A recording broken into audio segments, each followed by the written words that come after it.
गोवर्धन पूजा की कथा। गोवर्धन पूजा में गोधन यानी गायों की पूजा की जाती है। शास्त्रों में बताया गया है कि गाय उसी प्रकार पवित्र होती है जैसे नदिया में गंगा। गाय को देवी लक्ष्मी का स्वरूप भी कहा गया है। देवी लक्ष्मी जिस प्रकार सुख समृद्धि प्रदान करती है, उसी प्रकार गौ माता भी अपने दूध से स्वास्थ्य रूपी धन प्रदान करती है। इनका बछड़ा खेतों में अनाज उगाता है। इस तरह गौ संपूर्ण मानव जाति के लिए पूजनीय और उदाहरणीय है। गौ के प्रति श्रद्धा प्रकट करने के लिए ही कार्तिक शुक्ल पक्ष प्रतिपदा के दिन गोवर्धन की पूजा की जाती है और इसके प्रतीक के रूप में गाय की पूजा की जाती है। इस दिन गोवर्धन पर्वत की पूजा का भी विधान है। देश विदेश से लोग इस दिन गोवर्धन पर्वत की पूजा के लिए आते हैं। गोवर्धन पूजा के संबंध में एक लोक गाथा प्रचलित है। कथा ये है कि देवराज इंद्र को अभिमान हो गया था। इंद्र का अभिमान चूर करने हेतु भगवान श्री कृष्ण, जो स्वयं लीलाधारी श्री हरि विष्णु के अवतार है, उन्होंने एक लीला रची। प्रभु की इस लीला में यूं हुआ कि एक दिन उन्होंने देखा कि सभी ब्रिजवासी उत्तम पकवान बना रहे हैं और किसी पूजा की तैयारी में जुटे हैं। श्री कृष्ण ने बड़े भोलेपन से मैया यशोदा से प्रश्न किया, मैया, ये आप लोग किन की पूजा की तैयारी कर रहे हैं? कृष्ण की बातें सुनकर मैया बोली, लल्ला, हम देवराज इंद्र की पूजा के लिए अन्नकूट की तैयारी कर रहे हैं। मैया के ऐसा कहने पर श्री कृष्ण बोले, मैया, हम इंद्र की पूजा क्यों करते हैं? मैया ने कहा, वह वर्षा करते हैं जिससे अन्न की पैदावार होती है, उनसे हमारी गायों को चारा मिलता है। भगवान श्री कृष्ण बोले, हमें तो गोवर्धन पर्वत की पूजा करनी चाहिए क्योंकि हमारे गाय वही चरती है। इस दृष्टि से गोवर्धन पर्वत ही पूजनीय है और इंद्र तो कभी दर्शन भी नहीं देते। वो पूजा न करने पर क्रोधित भी होते हैं। अतः ऐसे अहंकारी की पूजा नहीं करनी चाहिए। लीलाधारी की लीला और माया से सभी ने इंद्र के बदले गोवर्धन पर्वत की पूजा की। देवेंद्र ने इसे अपना अपमान समझा और मूसलाधार वर्षा शुरू कर दी। प्रलय के समान वर्षा देखकर सभी ब्रिजवासी भगवान कृष्ण को कोसने लगे कि सब इनका कहना मानने से ही हुआ है। अब मुरलीधर ने मुरली कमर में डाली और अपना कनिष्ठा उंगली पर पूरा गोवर्धन पर्वत उठा लिया और सभी ब्रिजवासियों को उसमें अपने गाय और बछड़े समेत शरण लेने के लिए बुलाया। इंद्र कृष्ण की यह लीला देखकर और क्रोधित हुए। फलतः वर्षा और तेज हो गई। इंद्र का मान मर्दन के लिए तब श्री कृष्ण ने सुदर्शन चक्र से कहा कि आप पर्वत पर रहकर वर्षा की गति को नियंत्रित करें और शेष नाग से कहा, आप मेर बनाकर पानी को पर्वत की ओर आने से रोके। इंद्र लगातार 7 दिन तक मूसलाधार वर्षा करते रहे। तब उन्हें एहसास हुआ कि उनका मुकाबला करने वाला कोई आम मनुष्य नहीं हो सकता। अतः वे ब्रह्मा जी के पास पहुँचे और सब वृत्तांत कह सुनाया। ब्रह्मा जी ने इंद्र से कहा कि आप जिस कृष्ण की बात कर रहे हैं वह भगवान विष्णु के साक्षात अंश है और पूर्ण पुरुषोत्तम नारायण है। ब्रह्मा जी के मुख से यह सुनकर इंद्र अत्यंत लज्जित हुए और श्री कृष्ण से कहा कि प्रभु, मैं आपको पहचान न सका, इसलिए अहंकारवश भूल कर बैठा। आप दयालु है और कृपालु भी है, इसलिए मेरी भूल क्षमा करे। इसके पश्चात देवराज इंद्र ने मुरलीधर की पूजा कर उन्हें भोग लगाया। प्रेम से बोलिए जय श्री कृष्ण, राधे राधे। इस पौराणिक घटना के बाद से ही गोवर्धन पूजा की जाने लगी। ब्रिजवासी इस दिन गोवर्धन पर्वत की पूजा करते हैं। गाय बैल को इस दिन स्नान कराकर उन्हें रंग लगाया जाता है व उनके गले में नई रस्सी डाली जाती है। गाय और बैलों को गुड़ और चावल मिलाकर खिलाया जाता है। श्री राधा कुंड में श्री राधा कृष्ण लीला की पावन कथा। श्री राधा कुंड, श्री श्याम कुंड तथा गिरी गोवर्धन। युगल किशोर श्री श्री राधा कृष्ण की नित्य प्रकट लीला अष्टलिया है। वे एक ही समय में इस पार्थिव जगत में तथा परयोम में गोलोक वृंदावन में स्थित है। तथापि जब श्री श्री राधा कृष्ण धरती पर अवतरित हुई, उन्होंने एक दिन सायंकाल में अपनी परम प्रिय लीला स्थलियों श्री राधा कुंड व श्री श्याम कुंड के प्रकटन की लीला का प्रदर्शन किया। इस अद्भुत कथा को प्रस्तावना स्वरूप हम सर्वप्रथम क्रूर अरिष्टासुर के वध की लीला का वर्णन करेंगे। एक दिन कार्तिक में श्री कृष्ण के मन में गिरी गोवर्धन के निकट एक क्षेत्र में, जो कालांतर में राधा कुंड के नाम से प्रसिद्ध हुआ, रास नृत्य करने की इच्छा जागृत हुई। किंतु मथुरा नरेश दुष्ट कंस कोई अन्य ही योजना बना रहा था। वह श्री कृष्ण का वध करना चाहता था, उसके समस्त भक्तगण की हत्या करना चाहता था और तदुपरांत संपूर्ण पृथ्वी पर राज्य करने की अभिलाषी था। अपनी जघन्य योजना को कार्यान्वित करने के लिए कंस ने अपने मित्र अरिष्टासुर को बुलाया, जो एक शक्तिशाली तांत्रिक योगी था। अरिष्ट अपनी इच्छा अनुसार कोई भी रूप धारण कर सकता था। चतुर दुराचारी कंस ने अरिष्ट को वृष का रूप धारण कर श्री कृष्ण का वध करने का आदेश दिया। वृष के भेष में वह असुर अपनी पहचान गुप्त रख सरलता पूर्वक वृंदावन में प्रवेश कर सकता था। अंततः सब देवताओं के लिए अशुभ रूप अरिष्ट नामक विशालकाय असुर सभी जगह वेग पूर्वक कुटिल गति से चलता हुआ अपने खुरों से धरती को फाड़ता हुआ वृंदावन में प्रविष्ट हुआ। अरिष्टासुर जहां भी पग धरता, भूकंप आने लगता और पर्वत कांपने लगते। उस असुर की भयंकर आकृति को देखकर समस्त गोपजन भय के मारे सब दिशाओं में भाग गए। वह विकराल असुर देखने में अत्यंत भयावह था। अरुष्ट कोयले के जैसा काला था और मूर्तिमान मृत्यु स्वरूप प्रतीत होता था। उसका सिर अति विशाल था और बड़े बड़े वृक्षों पर बलपूर्वक टक्कर मारने के कारण उसके मुख पर अनेक चोटों एवं घाव के चिन्ह थे।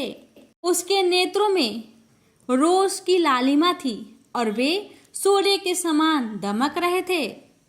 अरिष्टासुर क्रोध में अपने होठ चबा रहा था और बारंबार उन्हें चाट रहा था। अरिष्ट के सिंग तलवार के समान तीक्ष्ण थे और उसकी पूंछ गर्व से सीधी होकर आसमान में खड़ी थी। जैसे घुमा घुमा कर वह मेघों को तितर बितर कर रहा था। उस अविश्वसनीय वृषासुर की पीठ पर एक बृहत कबूर था। तो इतना कठोर था कि वह असुर केवल अपने कुबर के धक्के से ऊंची ऊंची भवनों को धराशायी कर सकता था। उसके कंधे अति सख्त थे और मांसपेशियां उभरी हुई थी। अरिष्ट के स्थूल ग्रीवा एक हाथी की टांग के सदृश थी और उसका गलकंबल चाल और नीचे की ओर लटका हुआ था। उसका कटी क्षेत्र विस्तृत था और नितंब मल मूत्र से मलिन था। उसके घुटने सदृढ़ व सलप थे। अरिष्ट के खुर चाकू के समान नुकीले थे। वह असुर जहां जहां खुर धरता था, वहां वहां पर धरती फट जाती थी, जिनसे धरती के आंसुओं के तुल्य जल निकल रहा था। उसने अनेक ऋषि मुनियों की हत्या कर दी और बहुत से गाय बैलों को मार डाला। अरिष्ट के रंभाने का शब्द इतना भेदक था कि उसे सुनकर अनेक गर्भवती स्त्रियां व गायों का गर्भपात हो गया।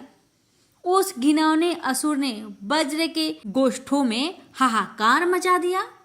भय व आतंक से आक्रांत होकर ब्रजवासीगण श्री गोविंद का आश्रय ग्रहण करने के लिए उन्हें ऊंचे स्वर में पुकारने लगे, कृष्ण कृष्ण हमें बचाओ। उनका अंतर्नाद सुन कृष्ण भगवान दौड़े चले आए और गंभीर स्वर में उन्हें अवशासन देते हुए बोले, प्रिय मित्रों मत डरो, मैं तुम्हारी रक्षा करूंगा। जब वह उग्र भीमकाय अरिष्टासुर श्री कृष्ण के सम्मुख आया तब वे तनिक भी विचलित नहीं हुए। उस असुर को चुनौती देते हुए अच्युत्य श्री कृष्ण एक मल के समान अपनी भुजाएं थपथपाई और क्रोध पूर्वक बोले, अरे मूर्ख, ओ अतिशय असज्जन, इस गोगन और गोपालों को क्यों डरा रहा है? मैं यहाँ तुम जैसे दुष्ट दुरात्माओं को दंड देने हेतु ही उपस्थित हुआ हूँ। श्री कृष्ण अपने एक गोप सखा के कंधे पर अपनी अजय महाबली भुजा रख हंसने लगे। उस हास्य के द्वारा श्री कृष्ण ने उस असुर के क्रोध को बढ़ा दिया। अरिष्ट अपने खुर रूप कुदालों से भूमि को चत बिचत करने लगा और अपना सिर झुकाकर अपने नोकीले सिंघों से श्री कृष्ण के उदर को लक्ष्य बना इंद्र वज्र के समान श्री कृष्ण की ओर दुर्गति से धावित हो उठा। श्री कृष्ण की हत्या करने के उद्देश्य से वह वृष अपनी संपूर्ण प्रचंड शक्ति लगाकर उन पर झपटा, किंतु श्री कृष्ण ने अरिष्ट को उसके सिंहों से पकड़ लिया और 100 पग पीछे खदेड़ दिया। परंतु वह वृषासुर अचिरेण उठ खड़ा हुआ और दीर्घ श्वास लेता हुआ तथा संपूर्णतया स्वेद से व्याप्त होकर क्रोधोन्माद में श्री कृष्ण पर पुनः प्रहार किया। हम अंजन से चमकती देह वाले श्याम और अरिष्ट का घोर युद्ध, 2 सख्त काले वृषों की लड़ाई अथवा 2 स्थूल सघन सजल पायोधर के समर संप्रतीत हो रहा था। अंततः वह वृषासुर पूर्णतया परिशांत हो गया और उसके विभत्स मुख से फेन व श्राव बहने लगा। क्रोध भेष में अरिष्ट ने पुनः श्री कृष्ण पर आक्रमण किया। इस बार श्री कृष्ण ने उसके सिंहों को सुदृढ़ता पूर्वक पकड़ लिया और उनके बीच स्थिरता पूर्वक अपना एक सरोज चरण स्थित कर दिया। तब अजित श्री कृष्ण ने उसके कंठ को ऐसे निष्पीड़ित किया जैसे कोई गीली वस्त्र को निचोड़ता है। श्री कृष्ण ने उस असुर का बायां सिंह उखाड़ फेंका और बारंबार उस पर प्रहार किया। विष्टा मूल व रक्त का त्याग करते हुए अपनी टांगे इधर उधर मारते हुए तथा आंखें घुमाते हुए अरिष्टासुर यमपुरी को गया। देवताओं ने गगन से श्री कृष्ण पर पुष्प वृष्टि कर अपना आदर व्यक्त किया। श्री कृष्ण की विजय से उन्मत्ता को प्राप्त हुए गोकुल जन सूरवीर श्री कृष्ण के चारों ओर एकत्रित होकर जय जयकार करने लगे। अद्भुत अद्भुत जय हो श्री कृष्ण की जय हो। अंततर जब ब्रज के निरंभ नभ में निष्कांत अपनी कांति चितराने लगा तब ब्रज बिंदु श्री कृष्ण का मन रास नृत्य के लिए विचलित हो उठा। प्यारे भक्तों, यहीं पर अरिष्टासुर वध की कथा समाप्त हुई। तो प्रेम से बोलिए जय श्री कृष्ण, राधे राधे। हरे कृष्णा। प्यारे भक्तों, अब आप सभी श्रवण करेंगे श्री श्याम कुंड का अभिभार्व की कथा।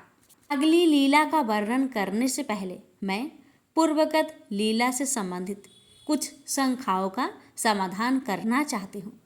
भारत में सुप्रसिद्ध है कि गाय एवं वृष का धर्म के प्रतीक है रूप में पूजन व सेवन किया जाता है। पावन गाय में महान वृष दोनों एक साथ सभ्य मानव संस्कृति के आधार स्तंभ है।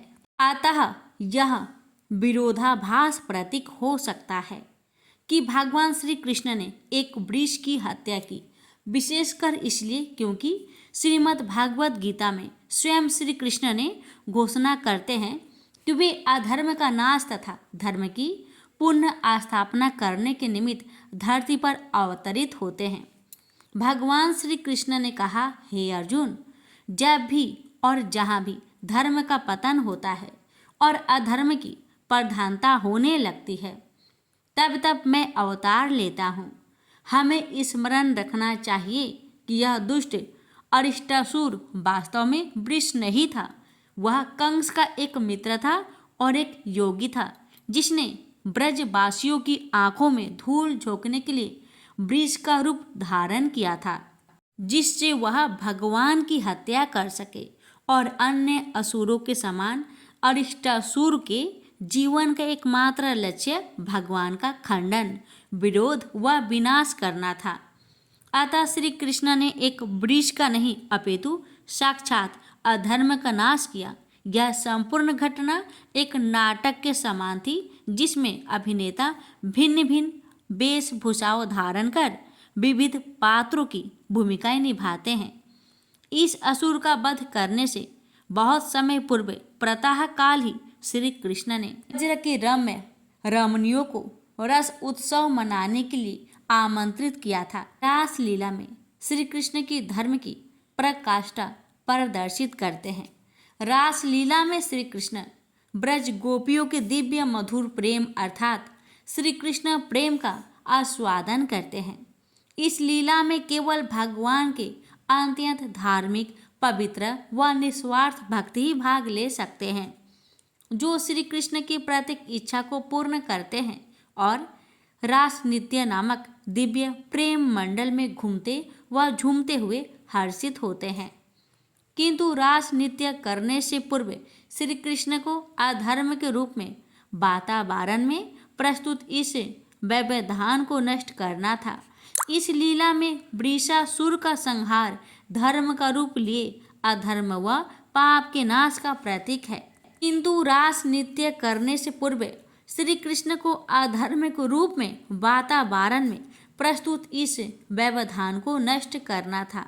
इस लीला में वृषासुर का संहार धर्म का रूप लिए अधर्म व पाप के नाश का प्रतीक है। अब श्री कृष्ण सकल जगत के सर्वोत्तम भागवत प्रेमियों अर्थात गोपियों के संग रास नृत्य कर धर्म के परमोत्कर्ष को प्रकाशित कर सकते थे। इन सरल शुद्ध चित्त लीलित ललनाओं के मन में अत्यंत प्रत्येक वचन, विचार, भाव, भंगिमा का व चेष्टा द्वारा श्री कृष्ण को प्रसिद्धित व परितुष्ट करने के अतिरिक्त अन्य कोई आकांक्षा नहीं है। अब आइए अब द्वितीय लीला आरंभ करते हैं। याद्यपि श्री कृष्ण ने उस असुर द्वारा औद्धत विघ्न का निवारण कर दिया और वे रास नृत्य प्रारंभ करने हेतु अधीर थे, एक अन्य समस्या उत्पन्न हो गई। श्री कृष्ण की प्यारी गोपियों ने उन पर प्रतिबंध लगा दिया और एक वृष की हत्या करने के लिए उनसे प्रायश्चित करने की मांग की। निम्नलिखित विवरण श्रीमद् भागवत की श्लोक संख्या 10, 36, 16 पर रचित विश्वनाथ चक्रवर्ती ठाकुर की टीका पर आधारित है, जिसमें वे महान गौरैया रसिक आचार्य पुराणों से 20 श्लोक उद्धृत कर श्री श्याम कुंड व श्री राधा कुंड के अभिवाद्य का प्रकाशित करते हैं। मध्य रात्रि में श्याम की मोहन मुरली की उद्भुत तान सुन गोपांगनाएं अपने प्रियतम से मिलन हेतु दौड़ पड़ी। श्री कृष्ण की ओर जाते समय गोपियां परस्पर वार्तालाप करने लगी।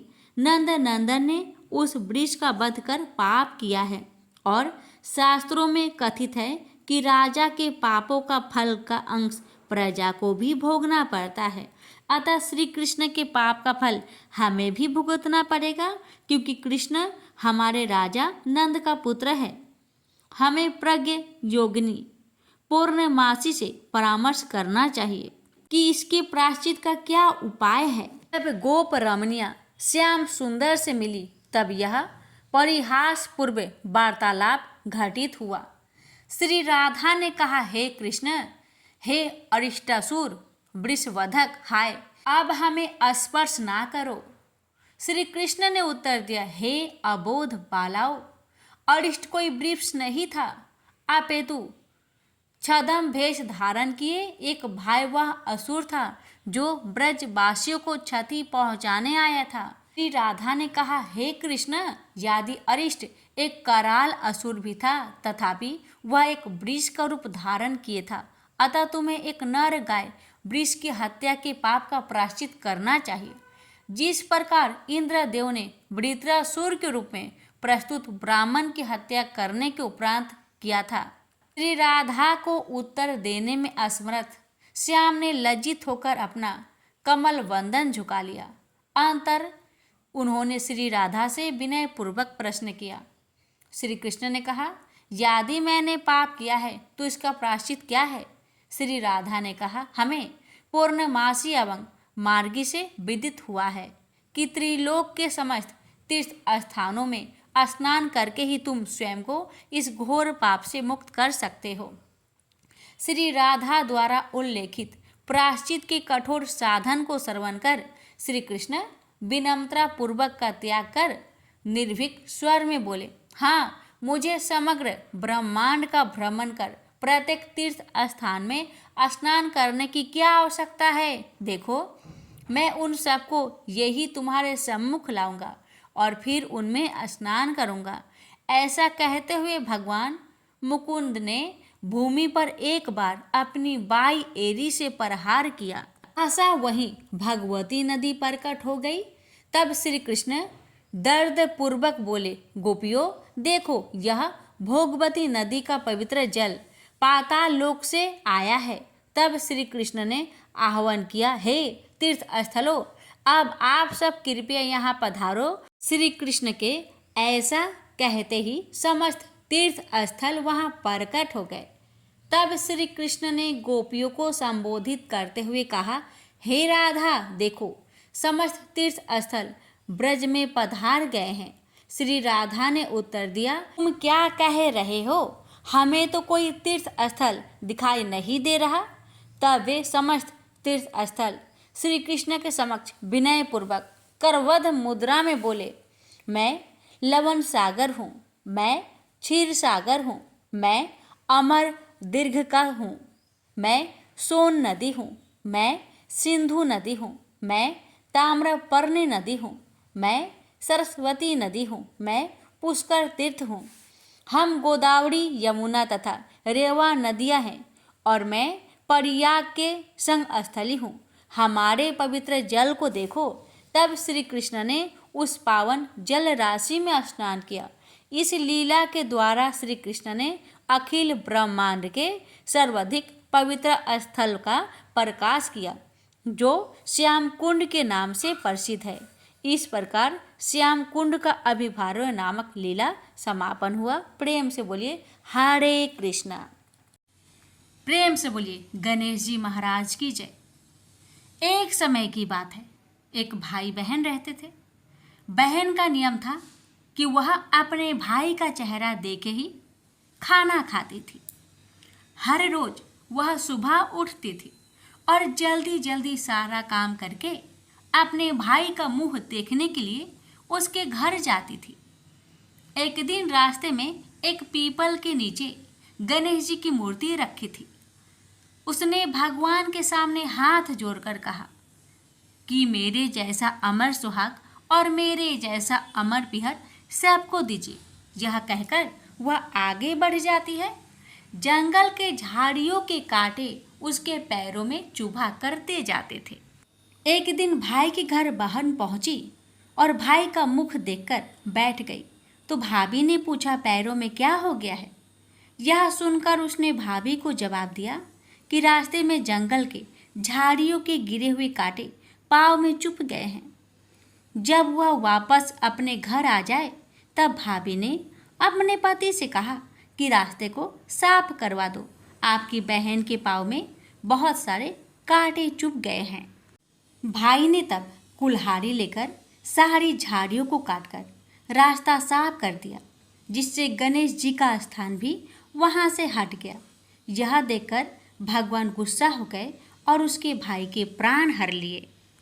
लोग अंतिम संस्कार के लिए जब भाई को ले जा रहे थे तब उसकी भाभी रोते हुए लोगों से कही, थोड़ी देर रुक जाओ, उसकी बहन आने वाली है, वह अपने भाई का मुख देखे बिना नहीं रह सकती, उसका यह नियम है। तब लोगों ने कहा, आज तो देख लेगी, पर कल कैसे देखेगी। रोज दिन की तरह बहन अपने भाई का मुंह देखने के लिए जंगल में निकली। तब जंगल में उसने देखा कि सारा रास्ता साफ किया हुआ है। जब वह आगे बढ़ी तो उसने देखा कि सिद्धि विनायक को भी वहाँ से हटा दिया गया है। तब उसने जाने से पहले गणेश जी को एक अच्छे स्थान पर रखकर उन्हें स्थान दिया और हाथ जोड़कर बोली, भगवान, मेरे जैसा अमर सुहाग और मेरे जैसा अमर पिहर सबको देना। और फिर बोलकर आगे निकल गई। भगवान तब सोचने लगे, अगर इसकी नहीं सुनी तो हमें कौन मानेगा, हमें कौन पूजेगा। तब सिद्धि विनायक ने उसे आवाज़ दी, बेटी, इस खेजड़ी की 7 पत्तियां लेकर जा और उसे कच्चे दूध में घोलकर भाई के ऊपर छींटा मार देना, वह उठकर बैठ जाएगा। यह सुनकर जब बहन पीछे मुड़ी तो वहाँ कोई नहीं था। फिर वह यह सोचने लगी कि ठीक है, जैसा सुना वैसा कर लेती हूँ। फिर वह 7 खेजड़ी की पत्तियां लेकर अपने भाई के घर पहुँची। उसने देखा वहाँ कई लोग बैठे हुए हैं, भाभी बैठी रो रही है और भाई की लाश रखी है। तब उसने उस 7 पत्तियों को बताए हुए नियम के तहत भाई के ऊपर इस्तेमाल किया। तब भाई उठकर बैठ गया। भाई बोला बहन से, बोला मुझे बहुत ही गहरी नींद आ गई थी। तब बहन बोली, यह नींद किसी दुश्मन को भी ना आए। और उसने सारी बात अपने भाई को बता दी। तो मान्यता के अनुसार ये है गणेश जी की चमत्कारी कथा। प्रेम से बोलिए गणेश भगवान जी की जय हो। अब सुनेंगे हर व्रत के कथा के साथ पढ़ी और सुनी जाने वाली लपसी तपसी की कहानी। एक लपसी था, एक तपसी था। तपसी हमेशा भगवान की तपस्या में लीन रहता था। लपसी रोजाना 1.25 सेर की लपसी बनाकर भगवान का भोग लगाकर जीम लेता था। एक दिन दोनों लड़ने लगे। तपसी बोला, मैं रोज भगवान की तपस्या करता हूँ, इसलिए मैं बड़ा हूँ। तपसी बोला, मैं रोज भगवान को 1.25 सेर लापसी का भोग लगाता हूँ, इसलिए मैं बड़ा हूँ। नारद जी वहाँ से गुजर रहे थे। दोनों को लड़ता देखकर उनसे पूछा कि तुम क्यों लड़ रहे हो। तपसी ने खुद के बड़ा होने का कारण बताया और लपसी ने अपना कारण बताया। नारद जी बोले, तुम्हारा फैसला मैं कर दूंगा। दूसरे दिन लपसी और तपसी नहाकर अपनी रोज की भक्ति करने आए तो नारद जी ने छुपकर 1.25 करोड़ की एक अंगूठी उन दोनों के आगे रख दी। तपसी की नजर जब अंगूठी पर पड़ी तो उसने चुपचाप अंगूठी उठाकर अपने नीचे दबा ली। लपसी की नजर अंगूठी पर पड़ी लेकिन उसने ध्यान नहीं दिया। भगवान को भोग लगाकर लपसी खाने लगा। नारद जी सामने आए तो दोनों ने पूछा कि कौन बड़ा है। तो नारद जी ने तपसी से खड़ा होने को कहा। वो खड़ा हुआ तो उसके नीचे दबी अंगूठी दिखाई पड़ी। नारद जी ने तपसी से कहा, तपस्या करने के बाद भी तुम्हारी चोरी करने की आदत नहीं गई, इसलिए लपसी बड़ा है और तुम्हें तुम्हारी तपस्या का कोई फल भी नहीं मिलेगा। तपसी शर्मिंदा होकर माफी मांगने लगा। उसने नारद जी से पूछा, मुझे मेरी तपस्या का फल कैसे मिलेगा। नारद जी ने कहा, यदि कोई गाय और कुत्ते की रोटी नहीं बनाएगा तो फल तुम्हें मिलेगा। यदि कोई ब्राह्मण को भोजन करवाकर दक्षिणा नहीं देगा तो फल तुम्हें मिलेगा। यदि कोई साड़ी के साथ ब्लाउज नहीं देगा तो फल तुझे मिलेगा। यदि कोई दिए से दिया जलाएगा तो फल तुझे मिलेगा। यदि कोई सारी कहानी सुने लेकिन तुम्हारी कहानी नहीं सुने तो फल तुझे मिलेगा। उसी दिन से हर व्रत कथा कहानी के साथ लपसी तपसी की कहानी भी सुनी और कही जाती है। तो प्रेम से बोलिए विष्णु भगवान की जय। धन्यवाद।